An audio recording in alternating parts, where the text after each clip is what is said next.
Bike चाहिँ ध्वस्तै परो छ होइन। अब आज हामी चाहिँ यो आरसिबीको चेन्ज गर्नेवाला छौँ नि। यो लडेर पनि भाँच्ची आएन, यो हल्का खसेको मात्रै हो, भाँचेको पनि छैन। यो चाहिँ अस्ति हामीले भित्र के भयो भनेर खोल्दाखेरि यस्तो भएको, न त एकदम राम्रो कन्डिसनमा थियो, त्यही पनि ब्रेक लागेन। अब यो फ्याँकिदिने अब हामीले यो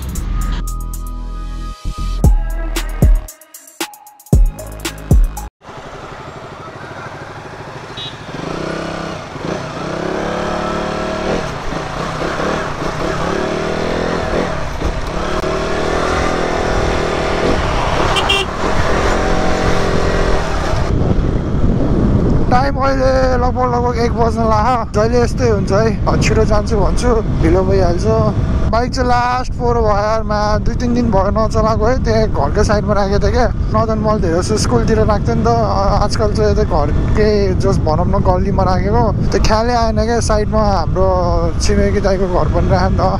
दाई भन्नाले मतलब पुजन दाईको। मतलब माथि थपिँदैछ, प्लस्टर गर्दाखेरि हल्का धुलो झर्ने रहेछ क्या, अनि त्यसको चाहिँ दाग बसेर रहेछ क्या। जति लुगा लगाए पनि जाडो लाग्ने क्या, त्यही भएर चाहिँ बरु हल्का छिटो गरेर छिटो फर्क्यौँ भन्ने हिसाबले गइरहेको छु। हेलो नमस्ते beautiful people, welcome back to my new vlog. यही हो नि मेरो इन्ट्रो।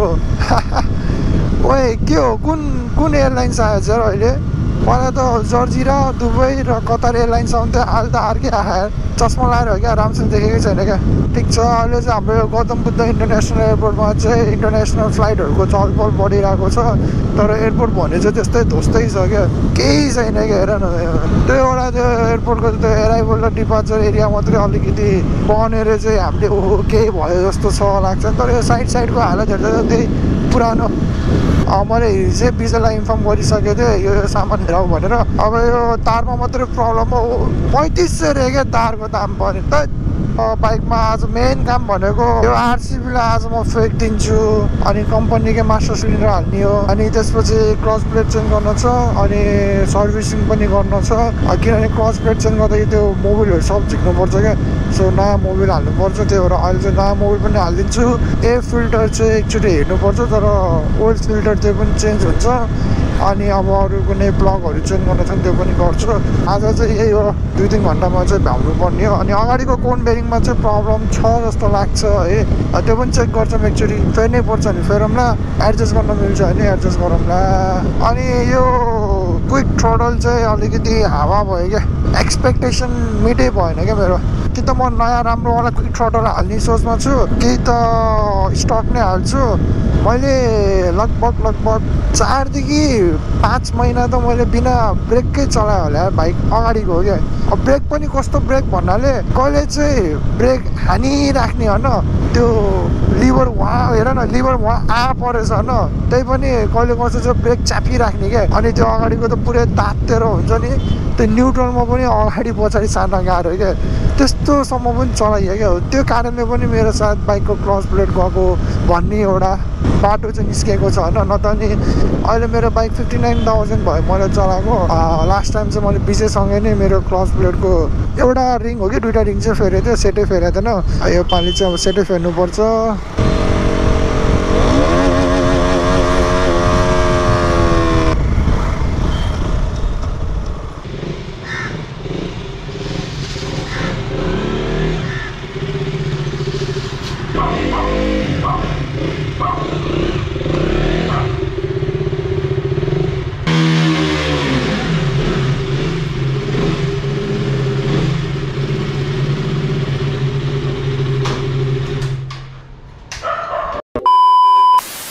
अस्ति बाइकमा ब्रेक च्यापिँदाखेरि मैले यही सोचेको थिएँ कि सब ब्रेक निकालेर होइन,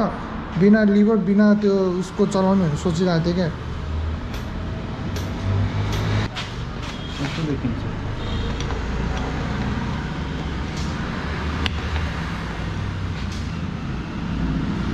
ठिकै हो, 390 को लास्ट यसमा छुट हुन्छ। लामो भएपछि यस्तै छ क्या। यो पम्प हान्दाखेरि यो लिक्विड तल जानु पर्यो होइन, गएन बबल गइरहेको। यो आरसिबीको हाल्दाखेरि क्या मैले त्यो पम्प हान्दै थिएँ नि त, लिक्विड नहाल्दै हावा छिर्यो। त्यसपछि यो लिक्विडै पम्प नहानेर कम भेजाएको त्यतिकै बबल बम लगाइराख न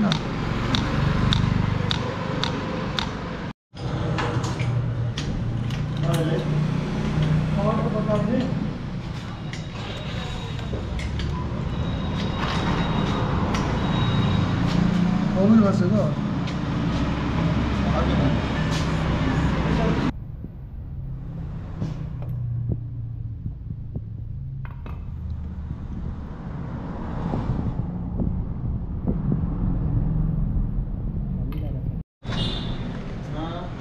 यो चाहिँ हाम्रो नयाँ खै देखाइदिउँछ पुरा सेटै हो न यसमा केही दुःख हुँदैन सिधै फिट हाम्रो पुरानो चाहिँ यहाँ छ ऐमा तातो रहेछ है झन्डै पोलेन है हात गएको कसरी थाहा हुन्छ विजय हो ए हो ओहो तातो रहेछ छुनु हुँदैन आज भाइले नयाँ फिट हानिराख पुरा टक्क लाएर राम्रोसँग फिट गर्दै फेरि एक्सिलेटर दबाउँदाखेरि पछाडि भाग्ला फेरि अच्छा हमको सिखा रिया है टेन्सन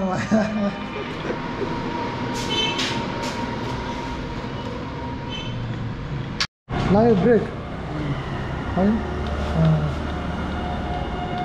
लगाइराख्यो अल्टोकले पुरा फुल स्पिडमा हान्छ नि त आज बटाउन पाउँछ होइन ए भगवान् 40 को स्पिड पनि जान्दैन 40 को फर्स्ट गियरमा त झन् तर हुन त क्लच प्लेटमा फेरि बाइकै भाग्दैन नि त गरिदियो भेजा हान्थ्यो मलाई त बिल्ला लाग्थ्यो क्या मलाई बाटोमा चलाउनु भने एकछिन त ए अघि चाहिँ ऐनाको यो पनि हेर लास्ट लुज भयो अब खुन चढाउँदैछ बाइकलाई खुन जस्तो छ है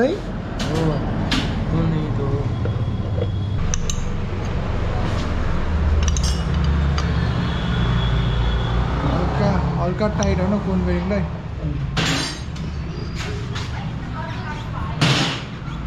आजै काफी जोड्दैन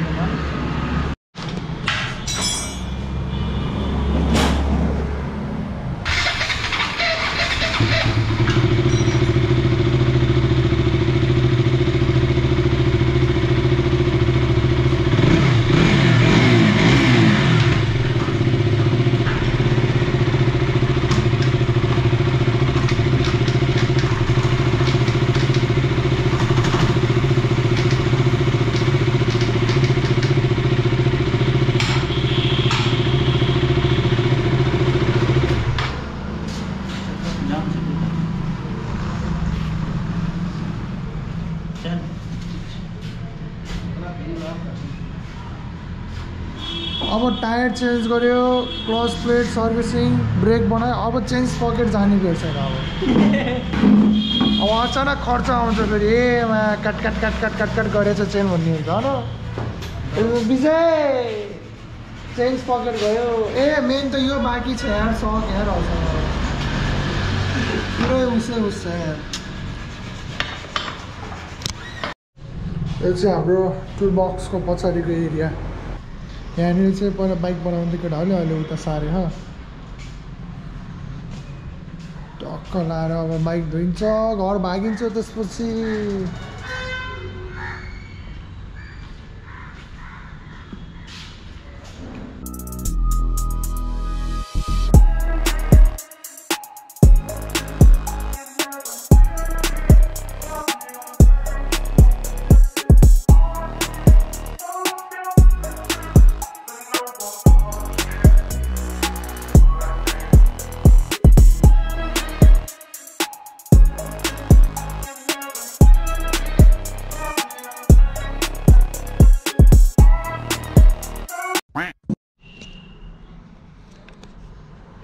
तपाईको बैंकिङ छ पैसा बिल नै क्यास हो एउटा पैसा गएको छैन क्या एकजना म पठाइराखेको छु मलाई ओ एकाउन्टेन्ट छ कति आयो बिल 9337 कति 9337 हे भगवान् 9300 अहिले टाइममा अस्ति मैले कपाल काटेको थिएँ नि त विजय देखेको थियो कति सानो काटेको मैले भन्थेँ नि कपाल सानो काटेको एउटा रिजन छ भनेर धेरै पैसा लाग्छ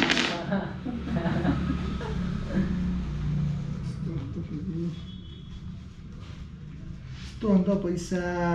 कपाल काटेर यति पैसा पाएको है बाआमाले दिएको मलाई बाआमाले दिँदै त्यही हो कपालको मैले बुझिसकेँ मेरो यत्रो लामो कपाल थियो नि त घरले काट धेरै पानी गयो छ कि अहिले त्यहाँ पैसा दिनु खाएको छ 9,300 रुपियाँ घरले के भन्नु होला मैले मार्छ होला मलाई त हेलो हाँ भाई प्लेटवा जाती यहीं पूछले फिर कहाँ है बा जाती शोरूम में आउनुहोस् एकाउन्टेन्ट सर काट्नुहोस् ठीक है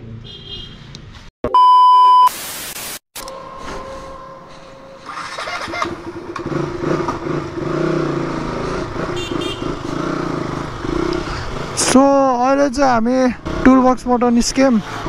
मलाई चाहिँ सबैभन्दा अलिकति ध्यान राख्नुपर्ने चाहिँ मेरो यो ब्रेकमा हो है किनभने भर्खरै हालेको अलिकति क्विक रेस्पोन्स छ क्या ए अहिले बल्ल चलाउन मजा आयो मैले बाइकमा के गरेँ भन्दाखेरि फर्स्टमा चाहिँ मास्टर सिलिन्डर चेन्ज गरेँ 8CBबाट चाहिँ अहिले स्टकमा आएको छु त्यसपछि क्लच प्लेट चेन्ज गरेँ त्यही हो सर्भिसिङ गरेँ भनौँ न 3टा काम मात्रै गरेको 9,330 रुपियाँ आएको थियो मलाई विजयले चाहिँ पहिलेदेखि डिस्काउन्ट गरेर दिएको हुन्छ क्या सो म त्यसमा चाहिँ बार्गेनिङ गर्दैन कहिले पनि ओए मा के हो ओए के हो यार पुरा धक्का हान्छ त यार मैले अस्ति पनि भन्दा नि मलाई कपाल किन मैले छोटो काट्नुको रिजन भनेको त्यही हो क्या खासमा चाहिँ मलाई बाबामम्मीले चाहिँ पैसा दिनुभएको थियो कपाल काट तेरो यो बाइकको खर्च दिन्छु भन्नुहुन्थ्यो क्या घरदेखि पाएँ मैले तेरो नयाँ टायर पनि हालेँ क्रस प्लेट चेन्ज गर्ने पैसा पाएँ अगाडिको ब्रेक पनि चेन्ज गरेँ लाइसेन्स रिन्यू गरेँ हल्का सानोतिनो पकेट खर्च पनि भयो अहिले पनि स्टिल हल्का पैसा बचेछ त्यो चाहिँ सकको लागि हो सक चाहिँ अहिले मैले चेन्ज गरेको छैन अब आउने केही हप्ता पछि चाहिँ यो सक पनि चेन्ज गर्छु ठिकै भयो यार बाइक सर्भिसिङ गर्ने बेला पनि भइरहेको थियो टाइममै क्रस प्लेट चेन्ज गर्नु पऱ्यो वासिङ मेसिन सफा गर्ने त्यो पाउडर लिएर गयो भने मलाई मारिदिन्छ घरबाट फेरि मम्मीले ओए के हो यार मलाई त पुरा बाइकले उफार्छ त्यहाँ उफार्छ भनेर पुरा फ्याँकिराख क्या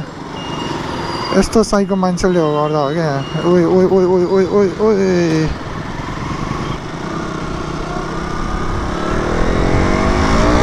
ओए उफारे यार मलाई त उडाइदिइराख्यो मलाई त भन्नाले अगाडिको टायर चाहिँ उडेन म चाहिँ उडेँ एलजीको सोरुम चाहिँ कहाँ छ यार तेरिका ओके ओए क्या मजा आयो यार बाइक चलाउने यार 1 hour later सामान पाइसक्यो होइन अब घरमा पनि गाली खाने बाटो पाएन अहिले चाहिँ हामी बुद्ध चोक छौँ अब घरतिर जानु लाग्यो छिटै काम सक्यो यार 2 आना भएर चाहिँ काम सक्यो क्या र सबैभन्दा मेरो गल्ती चाहिँ के भयो भन्दाखेरि मैले अहिले पनि स्टिल त्यो नुबै हो क्या त कुन एङ्गलदेखि कसरी खिच्नुपर्छ भन्ने आइडियै छैन भने माथि पछिले चाहिँ ब्रेकको काम गरिरहेको छ तल भाइले चाहिँ अब यो ढेक्का खोल्न लागिरहेको थियो होइन म कहाँ खिचौँ भइरहेको थियो अब जस्तो अब हेर्छौँ नि अब हामीले एमएसकेको चाहिँ यसको हेर्छौँ त खासमा त ल है अब यसले यो गरिरहेको छ हेरौँ भन्ने टाइपको मैले त्यो खिच्ने हेर्न नि त उसले गरिरहेको छ मैले चाहिँ हल्का सर्ट क्लिप हानेर अनि बल्ल एडिट गर्नुपर्ने हो नि तर मलाई कस्तो हाउडे टाइपमा खिचेँ क्या मैले यस्तो झौला खाने मलाई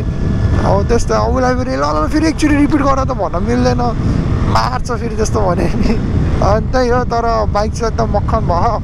अब नेक्स्ट भिडियोमा चाहिँ अब म हुन्छ नि अलिक राम्रोसँग खिच्ने ट्राई गर्छु ट्याक्कै घाम पऱ्यो क्या अलि अब अल्टर देखिन्छ होला दिन एकदम छोटो छ क्या जाडोको मौसम दिन छोटो हुन्छ नि त अब कति बजेछ र अहिले बल्ल 3:25 हुन लाग्यो घाम डुब्न लागिसक्यो अब त्यही हो अब आजको एकदम यो बनाउनै जरुरी थियो क्या यो ब्रेक पनि नलाग्ने होइन क्लच प्लेट गरेर झन् बाइकै नहुत्तिने यस्तो तनाव भइरहेको थियो अब सब बाइक ठिक भइरहेको अब एउटा चाहिँ सक हो सक बनाएपछि यस्तै हुन्छ क्या बाइक चलाउने मान्छेहरूलाई म त एकछिन त कस्तो साइकको भयो कहाँदेखि पैसा जोगाड गरौँ भइरहेको थियो होइन बाइक हेर्छुमा सब ध्वस्तै भयो क्या ठ्याक्क अनि बाआमाले पनि कपाल काट भनेको थियो एउटा सानो डिल भयो अनि मम्मीले ल सानो काट पैसा दिन्छु भन्नुभयो त्यसो फालाफालै भयो नि अब सक बनाउन बाँकी छ त्यो चाहिँ मैले अहिले नलिएको कारण चाहिँ एकैचोटि धेरै खर्च नदेखाउने क्या घरमा बिस्तारै बिस्तारै देखाउनु पर्छ क्या बात त सही है ए यार लुगाहरू पनि किन्न त्यहाँ जाडोको मौसम आइसक्यो ट्र्याकहरू किन्न चाहिँ यो ट्र्याक चाहिँ यस्तो राम्रो छ नि यो पोखरामै किनेको मैले बाबाको लागि किने खास चाहिँ मैले होइन तर अचानक मुस्ताङ जानुपर्ने कारणले चाहिँ मैले यो ट्र्याक लाँथेँ क्या सही हो क्या भित्रदेखि त्यो टाउजर साउजरहरू केही लाउनु पर्दैन क्या कति धेरै भिडियोहरू एडिट गर्न बाँकी छ क्या मैले केही गरेको छैन क्या ओलास्स परेर बसिरहेको छु है एनर्जी भने केही छैन यार त्यही अस्ति त्यो हुक्काकोवाला भिडियो बनेको 2 हप्ता भइसक्यो होइन जब त्यसमा एउटा फाइनल लुक हेरेर युट्युबमा अपलोड मात्रै गर्न बाँकी छ क्या त्यो गर्न पनि अल्छी लागिरहेको क्या मलाई बिस्तारै बिस्तारै अब हरेक कन्टेन्ट राम्रो नभए पनि यो क्यामेरा चाहिँ लिएर हुन्छ नि युज टु गराउन बानी गरिरहेको क्या अब अस्ति क्रिकेटको 4 दिनको थियो भने त्यो पनि एउटा राम्रै कन्टेन्ट हुन्थ्यो तर त्यही त अल्छी लाग्ने होइन मुड अफ भइदिने बिचमा अहिले समय खराब चलिरहेको क्या मेरो जे गर्दा पनि हुँदै नहुने क्या अनि त्यही भएर ब्याग छोडिदियो भनेर अनि गरेन मैले भिडियो पनि त्यसमा पनि छुट्टै रिजनहरू छ सक चाहिँ चेन्ज गर्नुपर्छ यहाँ खेल्दै खेल्दैन यहाँ सक त्यहाँ मजै आउँदैन क्या अब यो होटल पनि क्या दामी भइसक्यो छ यार तर बहुत टाइम लाग्यो यो होटल बन्न यार एकदम सोचेभन्दा बढी नै टाइम लाग्यो मैले मेरो हिसाबमा है मैले के भन्न बिर्छु जस्तो त लाग्दैन मलाई होइन भन्ने कुराहरू मैले भनिसकेँ अनि बाइक पनि डेन्जर कुद्छ अब बाइक पनि अब जबदेखि म भिडियो हाल्छु तबदेखि चाहिँ तपाईँको पहिला जस्तै मलाई माया सपोर्ट दिनु पऱ्यो अहिले त सबले गाली मात्रै गरिरहेछ साथीभाइहरूले दाइहरूले चाहिँ मोटिभेट गर्नको लागि चाहिँ जहिले मेसेज गर्ने कहिले कल गर्ने बाटोमा भेट्यो कि किन छोडिस् यताउति भन्थेँ क्या त्यो मैले मनले चाहेर होइन दाइ अब त्यहाँ धेरै कुराहरू छ होइन अच्छा लाइफमा त्यही त अनि सधैँ एउटै नाचको हुन्छ भन्ने हुँदैन नि त कहिले अप्स एन्ड डाउन भइहाल्छ त्यतिखेर म एकदमै डाउनको पनि डाउन भइरहेको थिएँ त्यहाँ हजुर अब ठिक छ अहिले चाहिँ बिस्तारै बिस्तारै हिल हुँदैछु अब रमाइलो गर्ने दिनहरू आउँदैछ फेरि अब यो भिडियो यहीँ समाप्त हुन्छ see you on the next video तबसम्मको लागि मलाई धेरै माया दिनुहोस् माया गर्नुहोस् स्टे हेल्दी है केटा हो स्टे हेल्दी अब मौसम चेन्ज हुँदैछ सबलाई चिसो लाग्न सक्छ है ल टेक केयर बाई बाई